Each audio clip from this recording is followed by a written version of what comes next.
The fun they had. Margie even wrote about it that night in her diary.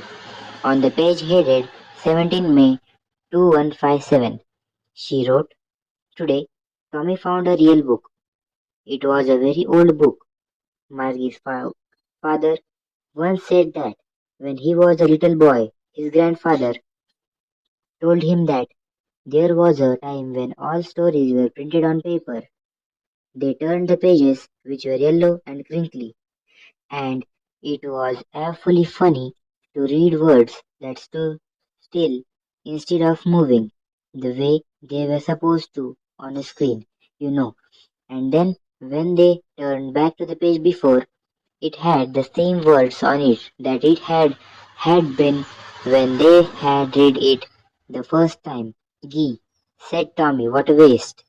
When you are through with the book, you just throw it away. I guess our television screen must have had a million books on it, and it's good for plenty more. I wouldn't throw it away. Same with mine, said Margie. She was 11 and hadn't seen as many telebooks as Tommy had. He was 13. She said, "Where did you find it?" "In my house." He pointed without looking because he was busy reading in the attic. "What's it about?" "School." Margie was scornful. "School? What's there to write about school? I hate schools." Margie always hated schools. She now had hated it more than ever. The mechanical teacher had been giving her test after test in geography, and she had been doing worse and worse until her mother had shaken her head sorrowfully and sent for the county inspector. He was a round little man with a red face and a whole box of tools with dials and wires. He smiled at Margie and gave her an apple, then took the teacher apart. Margie had hoped he wouldn't know how to put it together again, but he knew how all right, and after an hour or so, there it was again, large and black ugly with a big screen on where all the lessons were shown and the questions were asked.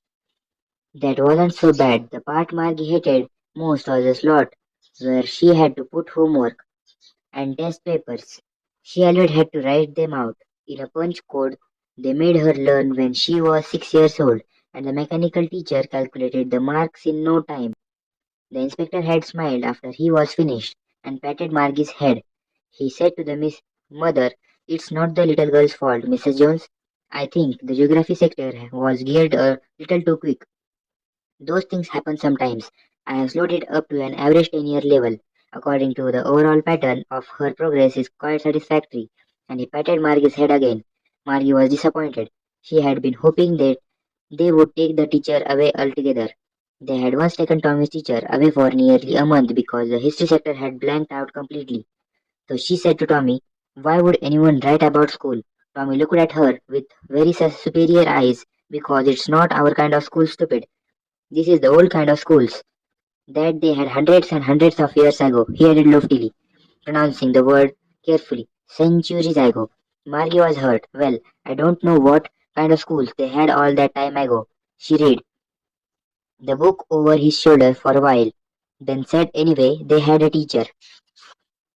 Sure, they had a teacher, but it wasn't a regular teacher, it was a man. A man? How could a man be a teacher? Well, he just told the boys and girls things and gave them homework and asked them questions. A man isn't smart enough. Sure he is. My father knows as much as my teacher. He knows almost as much, I bet. Margie wasn't prepared to dispute that. She said, "I wouldn't want a strange man in my house to teach me." Margie screamed with laughter. "You don't know much, Margie. The teacher didn't live in the house.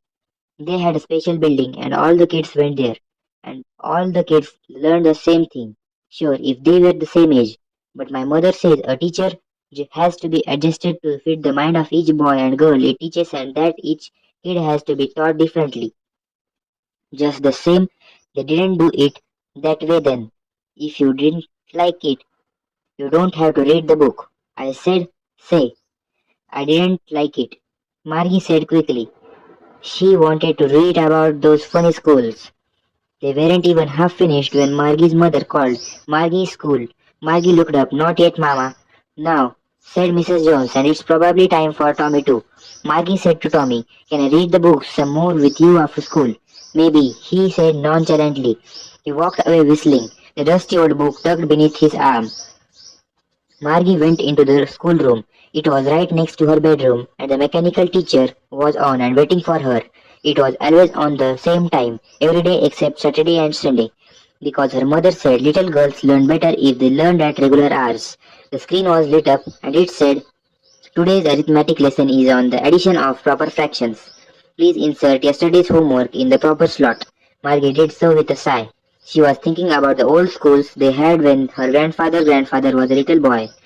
All the kids from the whole neighborhood came laughing and shouting in the schoolyard, sitting together in the schoolroom, going home together at the end of the day. They learned the same things so they could help one another with the homework and talk about it. And the teachers were people. The mechanical teacher was flashing on the screen. When we add fractions, half